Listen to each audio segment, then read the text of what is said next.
Hey, what's going on? Where are you right now? Well, I just left the house, like you said. Is there a problem? My name is Emily. I'm a 35-year-old housewife living with my in-laws. My husband Max is on an overseas assignment, so it's just me at home with them. My father-in-law had a stroke last year, leaving him with a bit of paralysis on his left side. Despite that, he's actively working on his rehab and moving his body. As a result, it took some time, but he's recovered enough to handle most of his daily activities. Originally, my father-in-law made a name for himself as an investor. Before marrying Max, I used to work at a brokerage firm, so I really admire him. Living together has given us the chance to often discuss investments and assess management, and I think we've built a very good relationship. My mother-in-law, Helen, is a person who laughs softly and never engages in what people typically call bullying. She seems delighted watching father-in-law and me discuss financial matters. Emily, it's so good for your dad to have someone to talk to. He won't be bedridden, and it looks like we won't have to worry about dementia for a while. The way mother-in-law tenderly supports father-in-law is something I aspire to. I want Max and me to be a couple like them. I really feel that way. However, lately, I've noticed that mother-in-law seems to be struggling more as she sits on the sofa. We had her tested at the hospital and found that she's getting physically weaker. Her blood pressure is also a bit high, and the doctor advised her to take it easy. Mother-in-law, you've been holding down the fort here for so long. Please, take some time for yourself. I said that as I comforted her and took over the housework. But that's not fair to you, Emily. You have to take care of Dad, too. Father-in-law can manage his showers and using the bathroom on his own.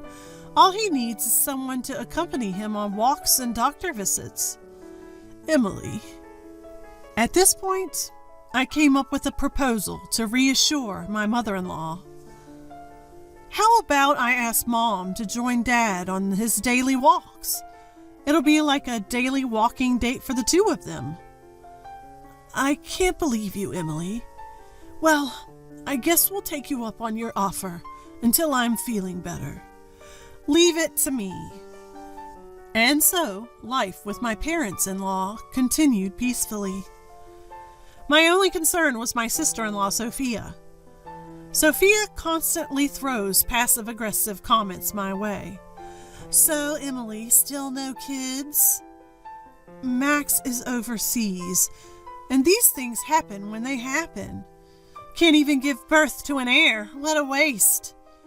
We'll try to meet your expectations once Max is back in the country. Don't get too comfortable. I also have inheritance rights to this family's assets. It's just like that. I could directly confront her, but it's exhausting, and I don't want to upset my parents-in-law. Ignoring her gracefully is where I show my skills. Maybe Sophia thinks I married into the family to inherit my wealthy father-in-law's assets. It's common to have a mother-in-law, father-in-law feud, but in my case, it's with my sister-in-law. One day, I was having tea with my in-laws on our sunny porch. Emily, I have something to discuss with you. For the first time, mother-in-law looked serious. Yes, mother-in-law, what is it? Actually, Sophia is going to give birth soon, and she wants to temporarily stay at her parents' house to get support from our family. Oh, is it that time already? That's wonderful news. I sipped my tea as I responded. Given that your father is unwell, and have also been under the weather, making you handle the household chores, we're thinking of declining her request. I agree. It wouldn't be fair to impose more on you, Emily. My father-in-law looked genuinely concerned as he spoke. Oh, don't worry about that. I'm sure Sophia will be more comfortable at her parents' house. Besides, you two will be close by to watch over your grandchild. I'm happy to help out. Let's have Sophia come over. Upon hearing my nonchalant answer, my mother-in-law's face clouded even more. Thank you, Emily. To be honest, we'd love to have Sophia here so we can see our grandchild up close. But the way she's been treating you is truly regrettable. Your mother's not feeling her best these days either. In the end, it seems like the burden will fall on you, Emily, and that's concerning. My father-in-law also seemed to worry about me. Sophia has made snide comments to me several times, but for the sake of my in-laws, I choose not to retaliate. This has apparently led to Sophia getting more audacious, in turn causing unnecessary worry for my in-laws. Did I mess up here? Once the baby arrives, Sophia might mellow down. I'd love to see you two enjoy your grandchild. What I truly wanted to say was that I wouldn't be beaten by the likes of Sophia, but I just grinned and bore it. If you say so, then maybe it's okay to invite Sophia. I promise to take care of her as much as I can. My mother-in-law finally showed a smile. My father-in-law also seemed relieved. At first, maybe it was because the baby would be born to their biological daughter. They wanted to be close to the experience. Emily, we're truly sorry. And thank you. Both my father-in-law and mother-in-law bowed their heads. Hey, no need to bow. Let's lift our spirits. Prepare a room for sister-in-law and go shopping. I can't wait. Can I come along to choose some clothes and toys for the grandchild? All three of us laughed, wrapping up the discussion. My stay at my in-laws while sister-in-law gave birth was likely going to be just a month or two. I thought I'd just have to avoid any sister-in-law drama during that short time. That's what I thought. Until that phone call from sister-in-law. My mother-in-law quickly conveyed her consent to sister-in-law, agreeing that she could stay with the family temporarily while she gave birth. After dinner, my phone rang. It was sister-in-law. Hello, sister-in-law. How can I help you? Hey, Emily. I'm going to be staying at our parents' house for my upcoming childbirth. Yes, mother-in-law told me earlier today. Sister-in-law was speaking loudly. Maybe she was in a good mood. My in-laws paused, realizing the call was from sister-in-law, just by the voice leaking from my phone.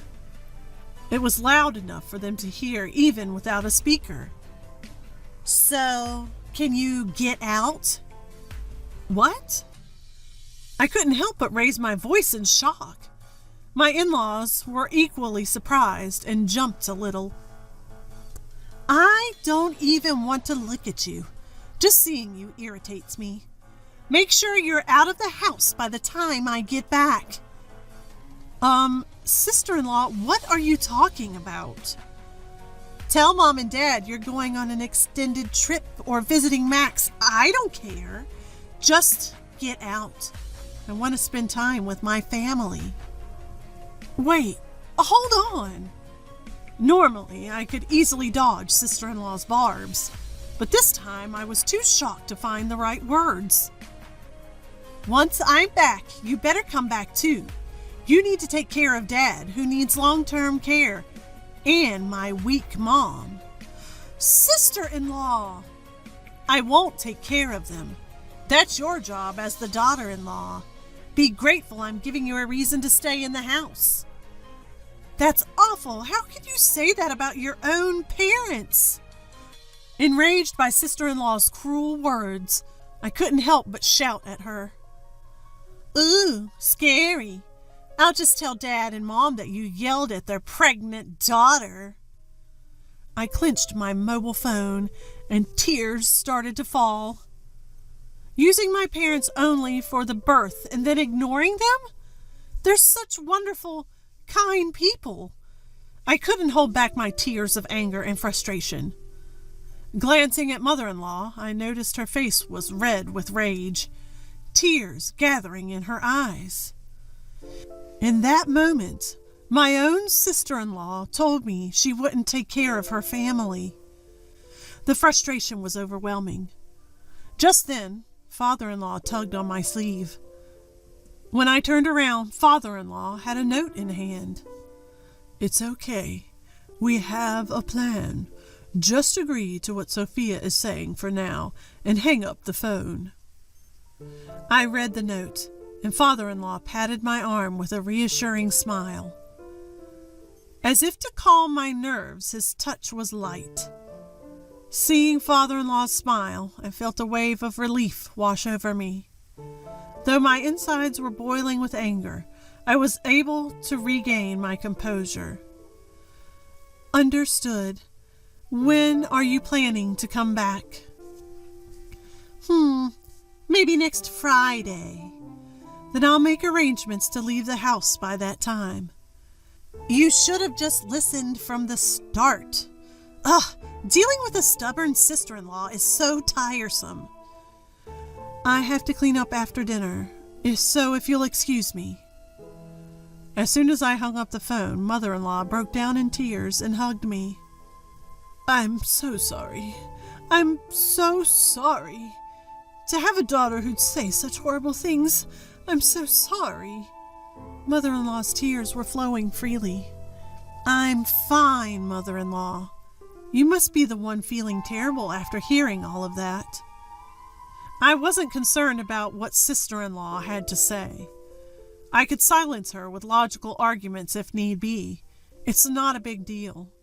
But it's hard to see my mother-in-law cry like this. I'm really very sorry.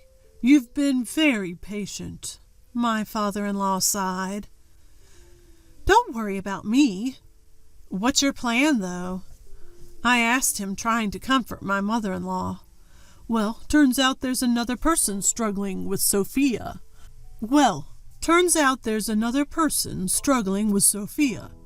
We're planning to discipline her together. Another person having issues with Sophia? I was puzzled. Who else could be dealing with her? We've only got 10 days until Sophia comes home to have her baby and seek the family support. No time for tears. We need to start planning how to handle her. Yes, this is where you, Emily, will prove your worth. My mother-in-law wiped her tears and stood up. My worth? I had no idea what she meant. Shortly after, Evan, Sophia's husband, came to visit. Good evening, everyone. I apologize for Sophia's terrible behavior. Evan bowed to my parents-in-law and me as he entered. Emily, meet the other person who's been grappling with Sophia, my father-in-law said with a smile. Before joining this family, I worked in a brokerage firm, as did Evan.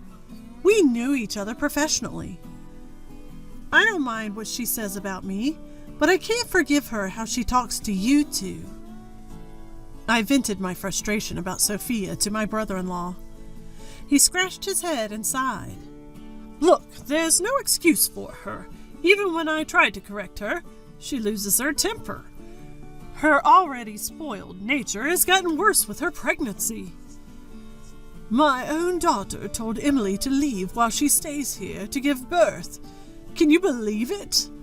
My mother-in-law was angrier than I had ever seen her. I get why you and my father-in-law get along. You're in the same line of work. It seemed fun. Sophia probably just couldn't stand it. Wait, so she's jealous because I get along with you and my mother-in-law? I was dumbfounded. She hurt her parents this much out of petty jealousy? And there's one more unbelievable thing. My brother-in-law began to talk about Sophia's actions. Are you kidding me? This makes no sense. I couldn't believe my ears. My hands were shaking from anger. I'm at a loss, too. I've even consulted with my father-in-law about what to do. My mother-in-law looked like she was throwing in the towel. At this point, I was fuming. She plans to rely on her parents' home like nothing happened. She should have been confronted head-on.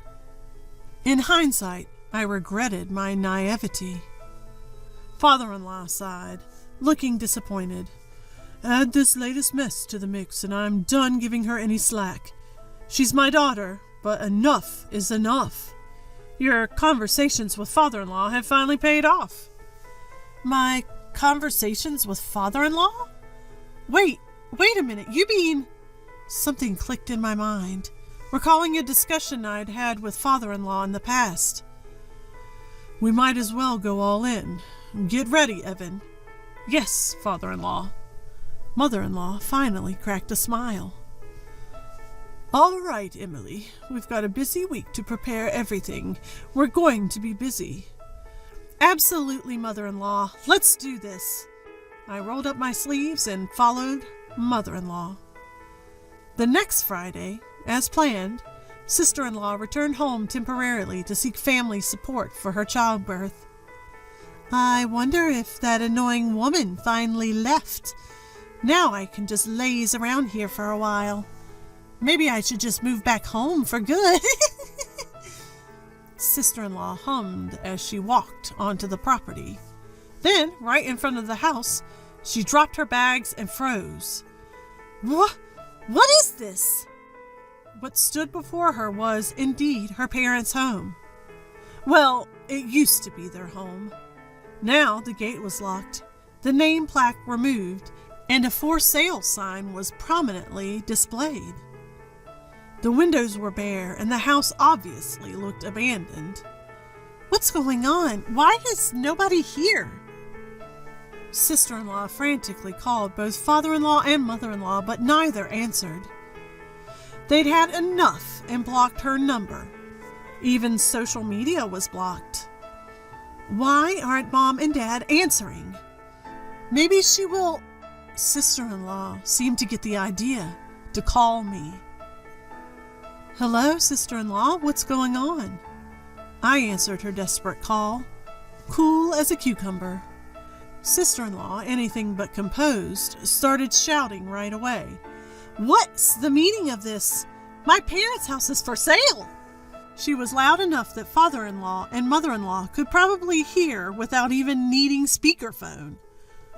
I moved the phone away from my ear and replied, That house and the property have been sold. There's no place for you to temporarily stay while seeking family support for childbirth. Sold? What do you mean? We were told to leave by you, so we did. Don't joke with me. How can my parents' house be sold just because you left? Well, the house is in my name. Why keep it just for you? What are you talking about? You sold the house without telling my dad? You thief! I'll sue you! Seemingly forgetting she's pregnant, sister-in-law was yelling in a fit of rage. I let out an exaggerated sigh. Did you not hear what I said, sister-in-law? The house is in my name. So why is my parents' house in your name? That's insane! Because I bought it when father-in-law got discharged after his stroke. You bought it? Yes, father-in-law had become somewhat downhearted after recovering from a stroke. He'd lost confidence, having stepped away from his investments during the recuperation. That's when we started talking about restructuring assets. My husband can't act quickly. He's usually abroad for work. And if we left it up to selfish sister-in-law, She'd probably only take the assets that suited her. Father-in-law, how about we liquidate all assets into cash? That would make management easier. I suggested we convert all the assets to cash, making it easier for father-in-law to manage. That's when I purchased the family home, using savings from my single days and from my husband. By putting it in my name, I took on all the tedious procedures like property taxes. We let my parents-in-law continue to live there, so they could spend the rest of their lives in the home they loved. That was until sister-in-law messed it all up. What are you doing? Where are you? We left the house just like you asked. Anything else? Don't mess with me. Where are Mom and Dad? They'd never allow this. Sister-in-law still seems to think her parents are on her side. It's almost laughable how naive her thinking is. Father-in-law and mother-in-law are with me. We sold the house, but we've arranged another one. Then I'm coming there too. That's not possible. You're blocked by father-in-law and mother-in-law, remember? They don't want to see you. I say it coldly. Sister-in-law seems taken aback, especially when I mention being blocked. You may not have noticed, sister-in-law, but father-in-law and mother-in-law heard that phone call when you told me to leave. Sister-in-law's face visibly pales. Her earlier bravado instantly deflates. She clearly had no idea they'd heard that call. Listen, can you tell Mom and Dad it's a misunderstanding? I'm about to have a baby. I need help. It's going to be tough postpartum. Sister-in-law changes her tune, suddenly playing the victim. That's when I play my final card. Why not ask the guy you've been cheating with for help? How do you know about that? The unbelievable thing brother-in-law told me about was sister-in-law's affair. We knew because the timing of sister-in-law's pregnancy coincided with brother-in-law's long business trip. Brother-in-law already had screenshots and other evidence of the affair. Sister-in-law had planned for brother-in-law to raise the child she was expecting with her affair partner. I gotta tell you, brother-in-law is pretty angry too. Wouldn't be surprised if you get dumped, I say in a half-joking tone. Then the phone abruptly hangs up. She's probably scrambling to call brother-in-law right now. Brother-in-law has already expressed his intentions to divorce and seek alimony. My in-laws are cutting off communication with sister-in-law and moving to exclude her from any inheritance. We're leaving our estate in the hands of Max and Emily, they decided. Emily's involvement has made it so much easier. The estate is just money now. It really simplifies the management and paperwork, they add. Father-in-law had recorded the call that angered them from halfway through. With the evidence held by my in-laws and brother-in-law, sister-in-law lost both her family and her share of the inheritance. A month has passed since. Sister-in-law and her husband Evan are now divorced. She faced indisputable evidence of her affair and was hit with a hefty settlement in divorce court. Apparently, she left the home she shared with brother-in-law, pregnant belly and all. Word is she gave birth alone and quietly, and now lives in an old public housing unit, raising the child by herself. Struggling to care for the baby on her own, she receives help from no one. Why is nobody calling me? I'm tired. I'm lonely. I'm broke, she laments. Rumor has it, even her affair partner abandoned her just before the baby was born. She hasn't been able to establish paternity or receive child support. Sister-in-law ended up living on temporary assistance for needy families while paying off the alimony debt. She has to find a job and support herself before she can start repaying her debt. When will sister-in-law ever be debt-free? If she truly loved and valued the in-laws, even with a child from her affair, she wouldn't have ended up alone. The child is innocent and is the first grandchild for the in-laws. If sister-in-law can genuinely apologize for her mistakes, both we and the in-laws are open to helping her. Today, I'm having tea with the in-laws in our new home. Emily, what's your take on the Willowbrook Mart? Well, I still think they will rise. What's your opinion, father-in-law? I'm inclined to think they'll go up, but I can't be sure. Father-in-law was looking puzzled when mother-in-law peeked at the papers. Oh, talking about Willowbrook Mart. They're really popular right now for their new desserts, she said, laughing, and we both chuckled.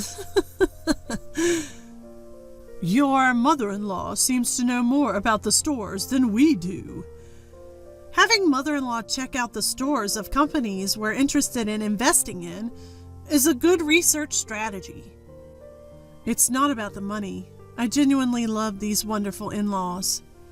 Ever since becoming estranged from sister-in-law, I've been free from her influence. With my expertise in asset management, I've been able to alleviate the in-laws' concerns for their retirement. As I await my husband's return, my days are filled with peaceful smiles.